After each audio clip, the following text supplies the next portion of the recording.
feel like somebody finna start trying to talk to me. Like, why are you circling the damn thing? What are you doing?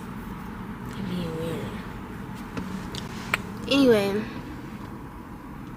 I'm at school and so many things to talk about. Why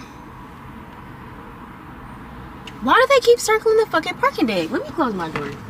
I don't have time. Actually, no. I need to tap my thing. Let me see if I can get them to let me.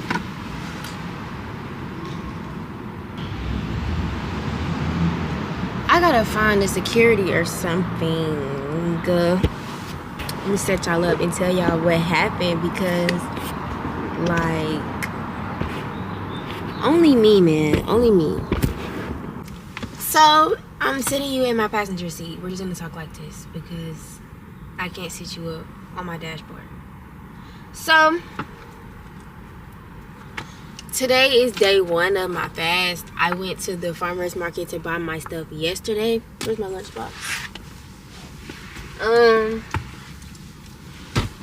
I finished drinking my Arizona because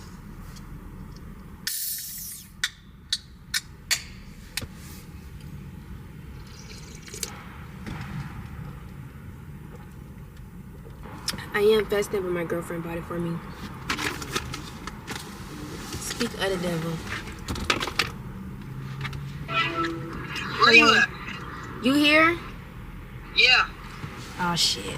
I gotta figure out how I'm gonna get you in here.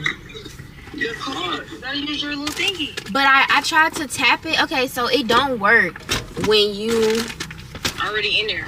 yeah, and like I tried to tap it again to let me out, and it won't work because my car wasn't right there. But hold on.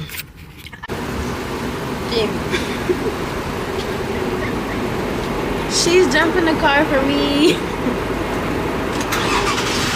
I can't even tell you what happened. I don't even know. No, I didn't leave a light on.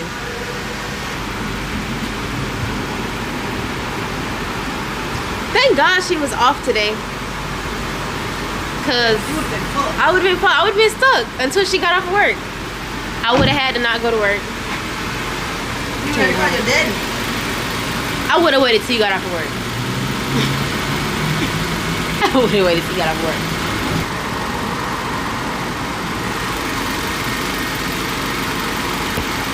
I'm back. I'm on break. I'm on my first 15. But something I was thinking about while I was on post was... Actually, I made a voice memo. For all of my people who be getting messages, like, if you out and you don't have nowhere to put it, bitch, pop out them voice recordings and record that shit. There is no such thing as the perfect moment. There is no such thing as right now, like, I have to wait until this lines up or that lines up. Like, there's no such thing. Simply, I said jump into things unplanned and rushed and impulsively. No. What I'm saying is plan, but don't wait too long. Jump into action. Plan accordingly and jump into action. Don't worry about what you don't have. Don't focus too much on what I don't have. Focus on what you do have and make it work with what you got. Because that's authenticity right there, baby. And just to piggyback off the last thing that I said, because that's really why I picked the camera up. The reason why working with what you have leads to authenticity is because working with what you have is unique to you. Because what somebody else circumstances is, they not your circumstances. But y'all might be doing this. Y'all might, okay. So how everybody be like, everybody doing YouTube, everybody doing they influencer content creation shit, right? If everybody work with what they got and they worry about them and they lane and they only worry about themselves, you create your own lane by doing that because you're using what God gave you, and what God gave you is unique to your journey. So by you doing that, by you taking that route, it's gonna lead you to your lane, and you ain't gonna have to worry about the fact that everybody else doing it, because yeah, everybody else doing it, but they ain't doing it how you doing it. You feel me?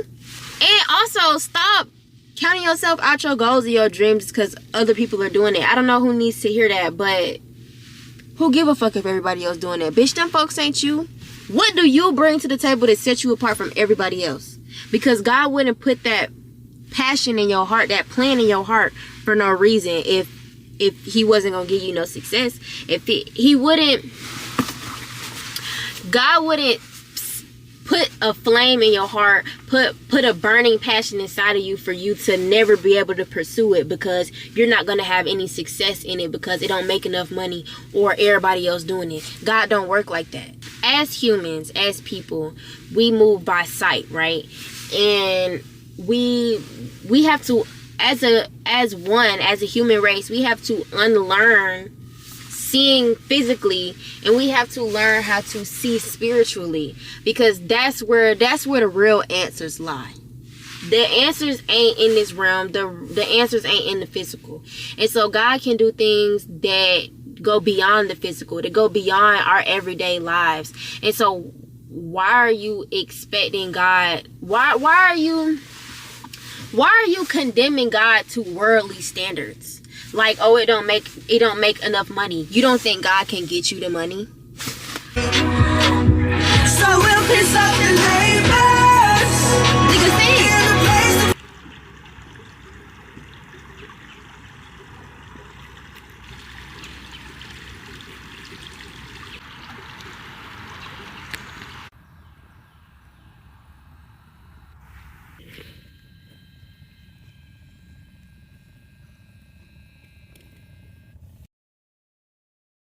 It's so unfortunate people just drop their stuff. Just be dumping their stuff over here. Like, that's a hose. It's a bunch of tires all over there. But it's vegetation growing on it. It's kind of cool. Huh? Look at the old ones. Look at the new ones.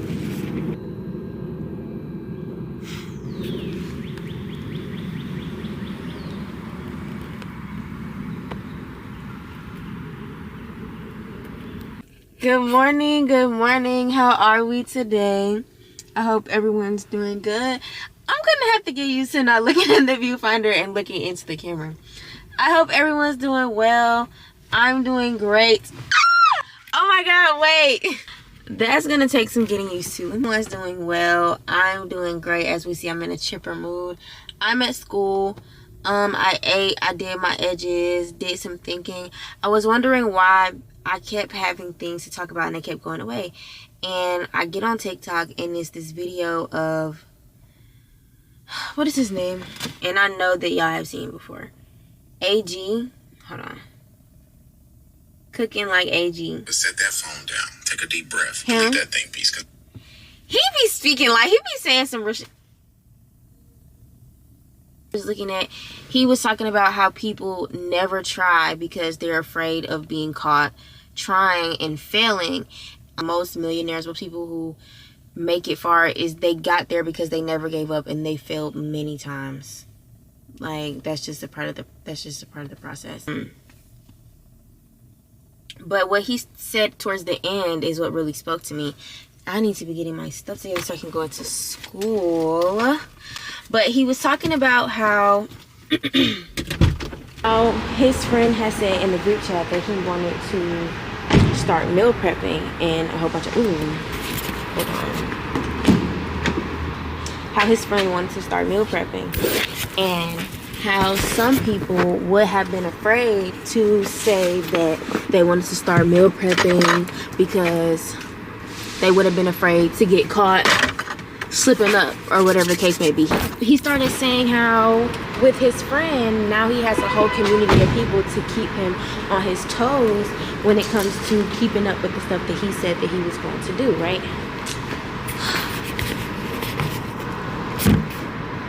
Hold on, let me put you on the fucking tripod. So I was really blown when I realized that I had recorded this whole clip and you can't hear anything I was saying, like, at all. So, voiceover. Basically, what I was saying right here was, well, trying to fill in the part because I never got to pick back up my tripod. But your fear of being caught failing is keeping you back from everything you need to succeed. So the relationships that you might need to build from the people that you may meet along the way, people who can give you pointers. Maybe they might not even help you in terms of like your actual goal, but they might be able to give you pointers that will help you along in life on the journey. Um, in order to tweak, in order to tweak your craft to make it better, you have to fail. Like you have to. It's inevitable. So the faster you get comfortable with failing and being caught, being seen, failing, is the quicker you'll get to your end goal. So let that shit go. Because it's not doing anything but hold you back. What's up, guys? I'm in my mom's room. I'm about to do her makeup. Because I need some content. And I asked her earlier in the week to do her makeup, so. You finna hang up? Don't without me. No, I'm definitely moving. I don't like you. What'd you say? It ain't tricking if you get. We done. How you like your makeup, Mom? I love it. It's so good. You gonna do more than that, ain't it? You ain't gonna get no turn it I'm gonna around. record on my You wanna phone. turn your camera around and do more than that? You gotta get action. We back. It's later. It's about to be 7. I'm about to go to the farmer's market. I'm kind of bummed because I wasn't supposed to go by myself, but now I am. And that shit is an hour drive. Like, the fuck. My brother offered to go with me, but he's gonna start asking me for shit. No.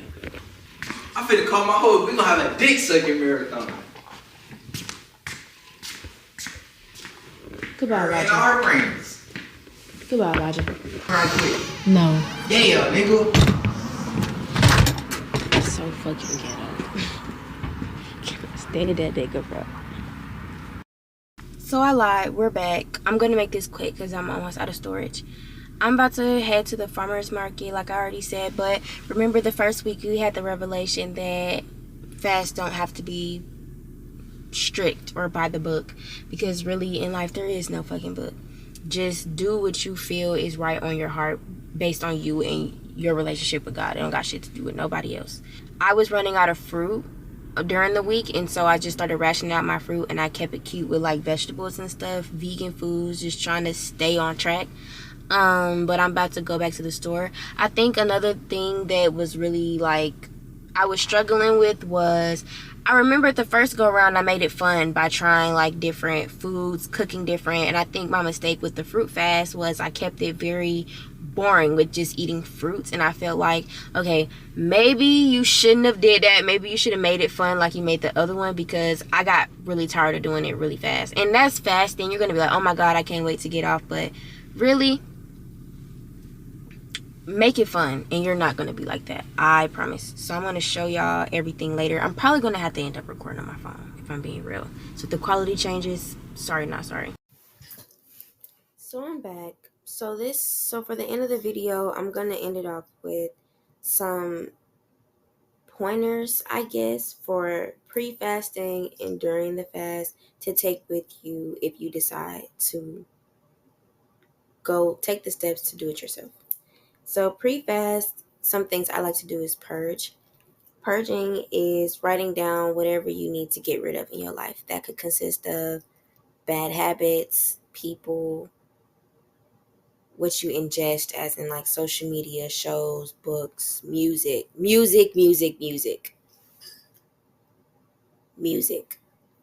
what you watch.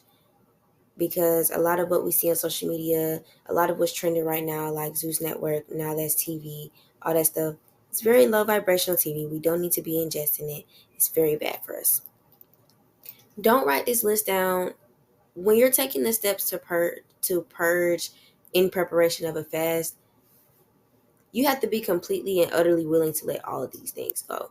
Like, if you're still trying to hold on to people or places, things, habits that don't serve you, then don't even worry about it.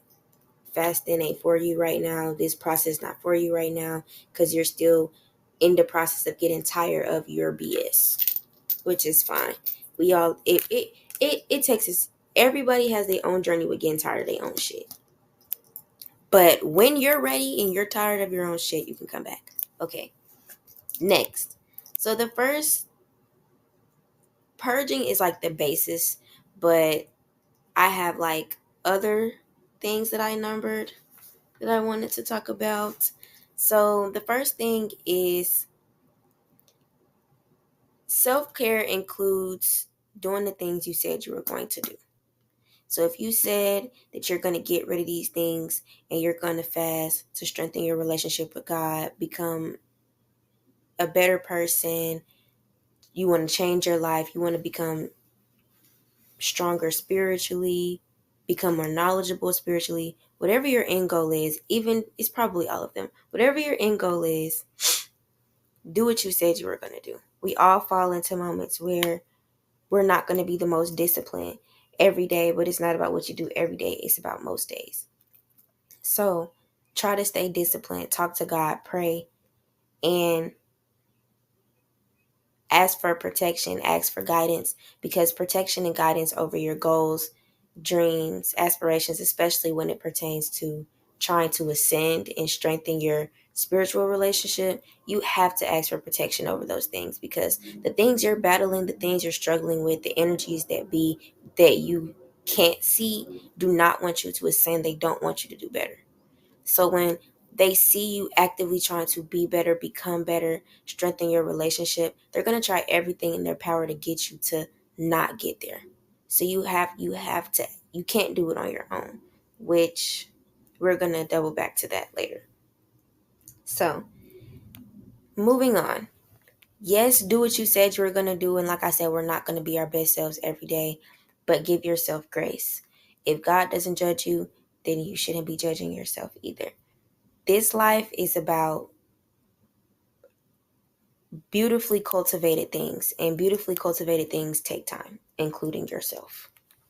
You can't change. If we looked at change on a graph, it would look like a stock market trend. And the best example I heard of it was a bouncing ball on some stairs.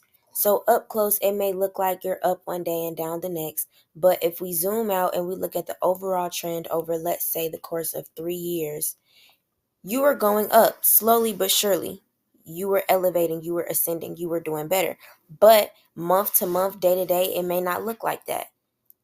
You have to give yourself to grace to know that life is a journey. Everything doesn't happen right now. Just push forward. Take your time. There's no rush. Time isn't even fucking real, but that's another conversation. Okay. Point number 3. You can't do it on your own. When I say we're going to double back to that later, you can't do it on your own. You can't. I think I'm going to read off the paper for this one. I'm not talking about people.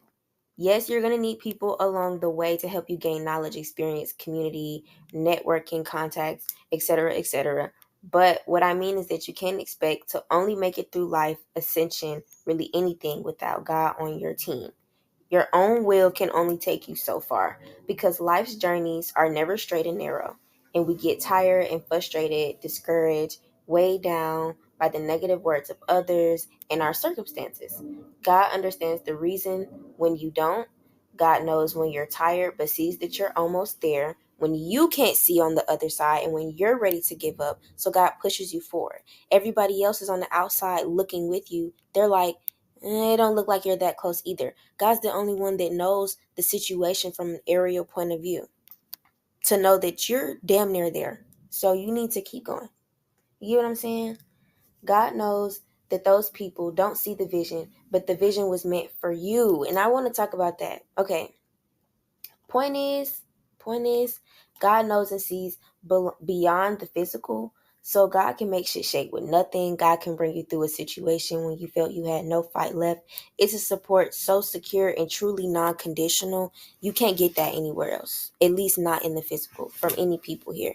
People, not to say that the people around you don't love you or your soul tribe doesn't care about you, but sometimes people can get discouraged by when you said you were going to do something and you don't.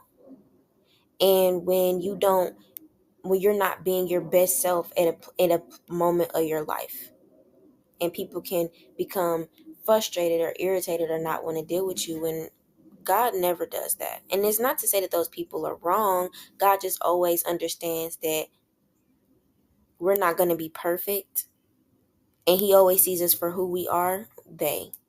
God always sees us for who we are in our heart of hearts. They don't get really caught up in what we're doing in this moment right now. Okay. This isn't even a point I wrote down, but I just feel called to talk about it real quick. God knows the people around you don't see your vision, and that is on purpose. The vision was meant for you.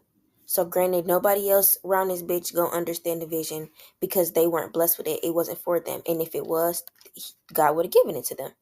Maybe God did and they didn't do shit with it. So now that they see you trying to do it, they're going to tell you, oh, you can't do that. That doesn't make sense. This whole time. It's something else going on that has nothing to do with you and your vision and your destiny, but because they didn't do what they were supposed to do. If God is telling you to pursue something, do it. Fuck everybody else. Regardless if the people around you see it or not.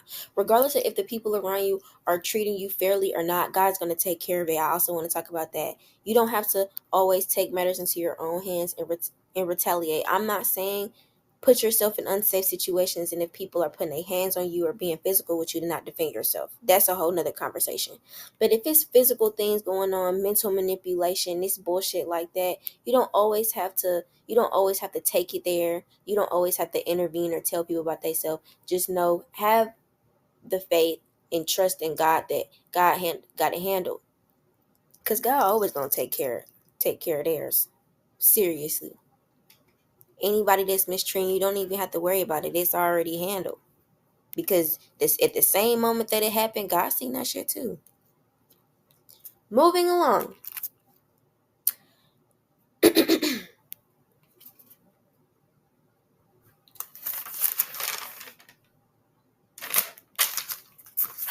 God understands your situation. I think I'm going to have to read a bit off the paper for this one too, because it's kind of long.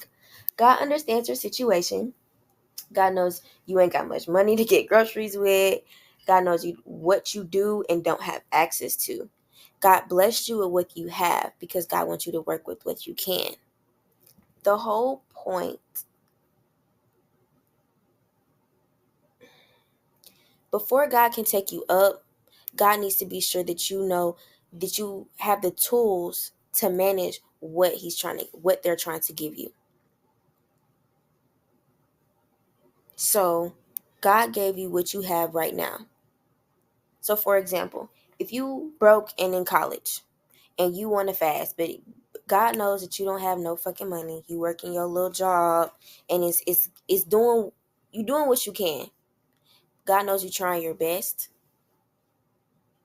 So God knows you may not be able to get everything clean. You may not be able to eat all organic foods and all that shit right now. But as long as God sees you putting in the effort to try to eat better, to try to be ingesting better things, God will bless you with the resources to be able to do more. So in case the example is not making sense, because I feel like that could be a little. Oh, no, I wrote down, if you're in college, right, and you know you can only afford fast food, cheap meals, when you go to fast food, what are you getting? Because a lot of fast food options have healthier options, grilled chicken, a salad option. You have options, okay? But another example for God has to make sure that you can work with what you have before God takes you up. A monetary example. How can God bless you with the millions that you want and you can't even manage the paycheck that you have? So you blowing through the paycheck that you got now. I can't bless you with no millions. I can't give you millions of dollars to be the generational curse breaker and the person that creates generational wealth in the family before I can make sure you can manage funds. So I got to make sure you can manage your little 9-to-5 check right now. And then when you show me that you can manage that money and that you can manage your time, you're able to go to work and you're able to do your side hustle shit.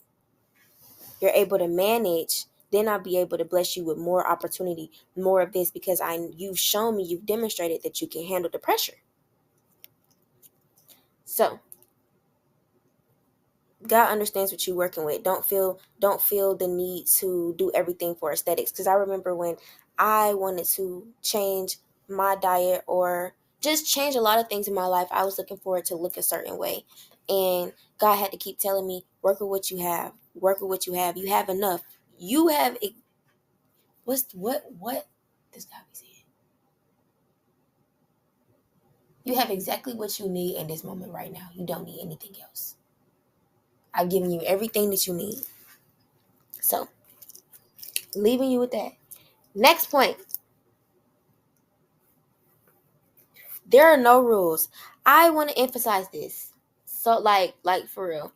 There are no rules. Me personally, I don't practice religion. I practice relationship. So that's what I mean when I say there are no rules. We're going to double back to this concept when later on we start getting into religions and stuff like that. But for those of you that are like me, there are no rules. Rules are a man-made construct derived from fear, control, power, and manipulation. Rules invoke fear and shame when you don't follow them because other people make you feel bad for, oh, you did something that we said you're not supposed to do, but who the fuck said? And who said that I had to do it? Another man? Who the fuck is he? Rules are made to keep us bound. Rules are restricting and a lot of the times strip us of the things that make us unique to ourselves. When it comes to building a relationship with God, your relationship with God is going to be unique to you. There are no fucking rules. If there was rules in spirituality, in terms of like, when I say there are no rules, I mean like there are things that are right and wrong, things you're not supposed to do, spiritual codes, spiritual laws, if you want to get into it right. But when I say there are no rules, nobody can tell you, if you and God had a conversation about something, nobody can tell you that's not right. Because if there were rules in terms of how you built your relationship with God, that would insinuate that everybody's life is the same, everybody goes to the same things, and God reaches out to everybody the same. And that is a universe from the truth. Because if you know anything about God and a relationship with God, you know that everybody's relationship is different, and God reaches out to their children, I don't like that word, but that's the best word I can think of right now. God reaches out to their children differently because all of us are different. So naturally, your increase in faith, your gain in faith is going to look different from everyone else's. So you can't expect your fasting to look like your homegirls. Because God might have called her to do something different than you. Because let's say your homegirl smoke and you drink. Y'all might need to eat different shit on y'all fast because y'all got to clean that shit out y'all system. Your homegirl got to get that junk out her lungs. And your liver need a detox, baby. So y'all fast might not look the same. Okay, moving along. Write down what food you plan on buying for the fast. Okay, so now we're getting to the nitty-gritty of the shit. This is everything else was just what to expect on the spiritual side, keeping you motivated mentally, what to expect, right? Write down this. Now we're getting into the real stuff. Write down what food you want to buy for the fast. So taking into account that God understands what you're working with, right? So don't feel pressure to write down things that you can't afford. What can you work with in your daily schedule? What is easiest for you to carry around in a lunchbox? What kind of foods will you be making? What kind of meals are you going to be preparing? When will you need to go grocery shopping again? What's your plan for days that you might slack? What's your plan? What's your overall fasting plan? Now, during the fast, tip number 1 for during the actual fast. Remember when I said that you couldn't do it on your own earlier, and that you're not going to be perfect every day, you're going to have to pray? Doubling back on that. Talking to God doesn't always have to be so formal. It can just be a conversation. Like, you can literally, there are times where, for example, I'm driving. Oh, if you're trying to do something on your phone, like go on Instagram or listen to music or go on Twitter, and your phone's glitching, there's no reason for it to be acting out. God's trying to talk to you. Turn your fucking phone off. Okay? If you keep trying, your phone's eventually going to work, but God's going to note that as you're not, you know what I'm saying? You're not paying attention. You're not getting it. But now that I've told you, you have to listen. Okay? Know better, do better. When your phone's acting up and there's no reason for it to be acting up, turn your phone off and just say, hey, what's up? It doesn't have to be so formal. It doesn't have to be you getting on your knees, closing your eyes, and crossing your hands. It can literally be you driving in the car and y'all just having a conversation. And you may not hear someone physically speaking back, but when you get in tune, you're going to start to know when God's speaking back to you. You're going to hear it. Just give it time. You may not hear it immediately, especially if this is your first time fasting or first time trying to gain any spiritual understanding, but give it time. And when I say, if you're diligent, you might not even have to wait that long. 2, you're not going to be perfect, especially if this is your first one, but don't be lenient with yourself either. For example, on a day where I caved and I ate some chicken, I took one of my smoking opportunities away and I added a day on my fast. So basically what I'm saying is keep yourself accountable. I want to mention habits. When you're fasting, if you have any habits, like I said, I'm a smoker, you're gonna have to like not do that.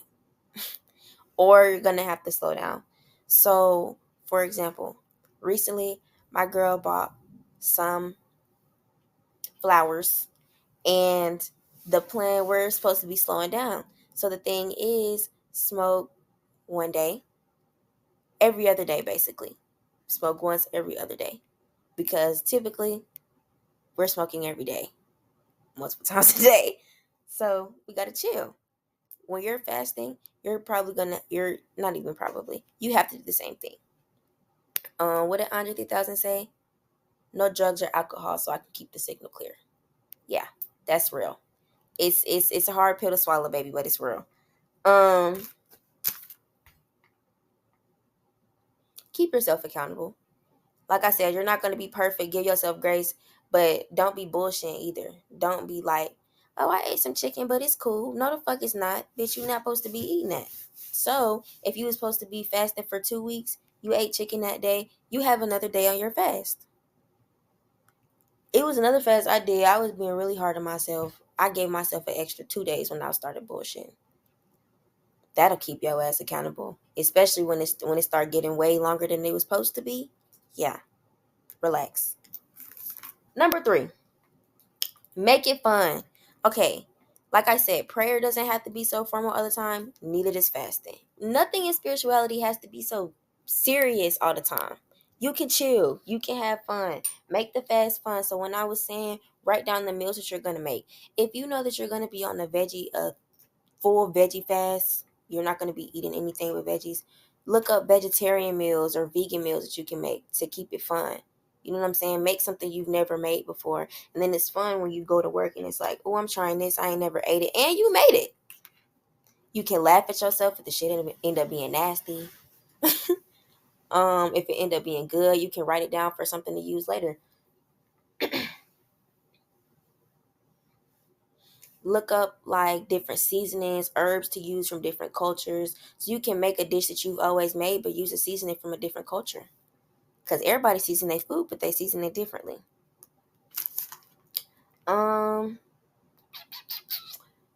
reading straight from the book real quick.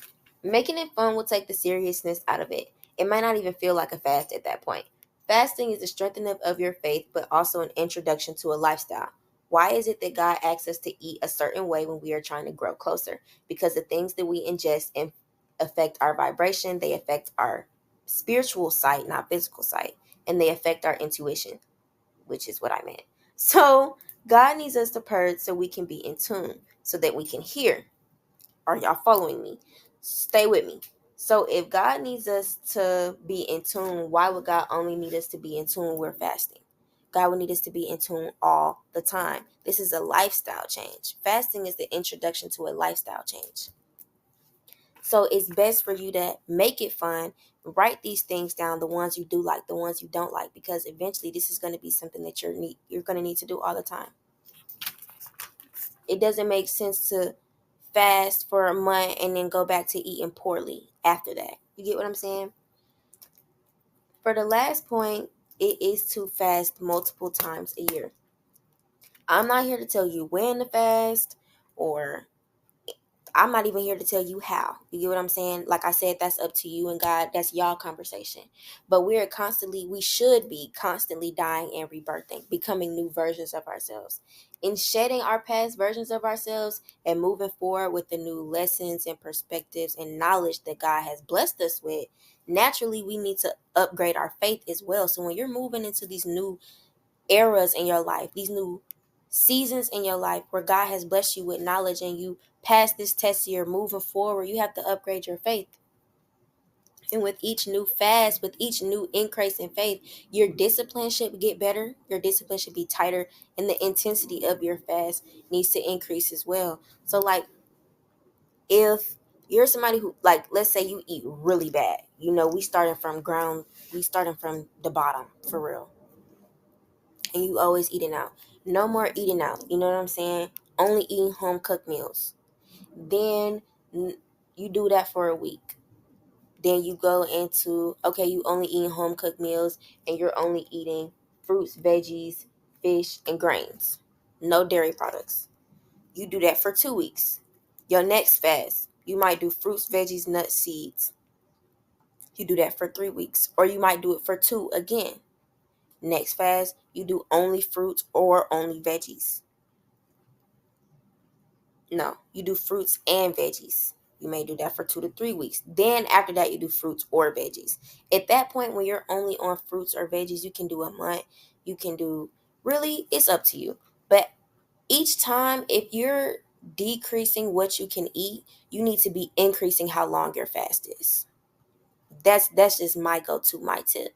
The only ones I would say it doesn't need to be increased a lot is if you're going on a water fast and you're not eating food and you're only drinking water. Don't OD on that fast, because you could. Don't hurt yourself while fasting. Pay attention to when your body is saying, I need more fuel. Pay attention to what your body's telling you, because your body's going to speak to you and let you know if you're doing too much. So don't hurt yourself trying to fast. Keep yourself accountable, but don't run yourself in the ground either, okay? You may feel the need to increase your fast. So let's say you're fasting for 2 weeks and you're towards the end of the 2 weeks and God is like, I want you to increase it. I want you to extend it another week. You may feel called to increase it. That's just, you know what I'm saying? Something to remember or look out for. So when I said I was going to get back into religion and stuff like that, I don't practice. This is just a tidbit to leave y'all off with for the end of the video.